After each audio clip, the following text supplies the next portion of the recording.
Hello সবাইকে, কেমন আছো? নতুন বছরে তোমাদের জন্য নিয়ে চলে এলাম একটা প্রপারলি মাছের রেসিপি, যেহেতু আমরা সবাই মাছে ভাতে বাঙালি আফটার অল। তো আশা করি তোমাদের বুঝতে অনেকেরই আর বাকি নেই যে এটা আমি কি রেসিপি আজকে বানাবো। তো যাই হোক, আমার কিচেন থেকে কিন্তু আমি ফার্স্ট টাইম এই রেসিপিটা তোমাদের জন্য আনলাম। মাছের ফিলেগুলো কিন্তু আমি পরিষ্কার করে নিয়ে নুন, লেবু, কাঁচা লঙ্কা, সর্ষে পোস্ত বাটা দিয়ে ম্যারিনেট করে নিয়েছি। প্রথমে খাঁটি স্বাদে গন্ধে এই ঝাঁঝালো সর্ষের তেল ছাড়া তো কোনোভাবেই এই রেসিপি হবে না। তো ফাইনালি সেটা দিয়ে ম্যারিনেশনটা আমি কমপ্লিট করে নিচ্ছি। এই রেসিপি বানানোটা কিন্তু আমার একদম ফার্স্ট অ্যাটেম্প্ট বলা যেতেই পারে, কারণ এর আগে যখন বানিয়েছিলাম তখন আমাকে মা হেল্প করে দিয়েছিল। তাই জন্য ভাবলাম তোমরা যারা ভাবছো বানাবে তারা আর ভেবো না, এই ভিডিওটা দেখো আর জাস্ট শুরু করে দাও। কলা পাতাগুলো মাপ মতন কেটে নিয়ে কিন্তু এইভাবেই গ্যাসে এপিট ওপিট একটু সেঁকে নিতে হবে।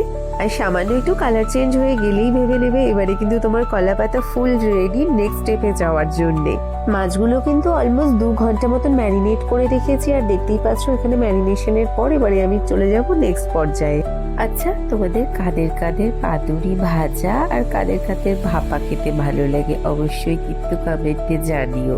মাছটা দিয়ে উপর থেকে কিন্তু অল্প করে এইভাবে সর্ষে তেল অবশ্যই দিয়ে দিতে হবে, তাতে করে ভীষণ ভালো ফ্লেভার আসে, সাথে একটা কাঁচা লঙ্কাও।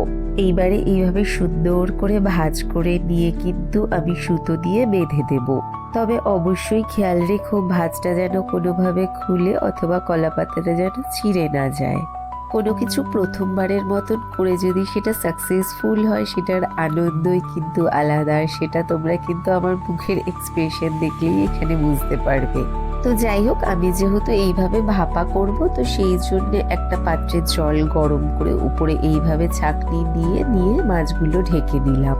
ফুটন্ত গরম জলে এইভাবে কিন্তু 30-35 মিনিট মতন ভাপিয়ে নিতে হবে, যেন মাছের ভেতর পর্যন্ত পুরো সেদ্ধ হয়ে যায়। অবশ্যই মাঝে চেক করে নিতে হবে, আর মাছগুলো এপিট ওপিট করে কিন্তু উল্টে দিতে হবে। ব্যাস, এই সহজ সরল পদ্ধতিগুলো কিন্তু ফলো করলেই তৈরি হয়ে যাবে মাছের পাতুরি। সেই সময় কিন্তু বেশ অনেকটাই ঠান্ডা থাকায় আমি কিন্তু হাত দিয়ে মাছগুলো প্লেটে তুলে নিয়েছিলাম। আর তো ওয়েট করা কোনোভাবেই যাবে না, এইবারে চেক করে দেখে নিতেই হবে যে অ্যাট লাস্ট রেজাল্ট কি এলো।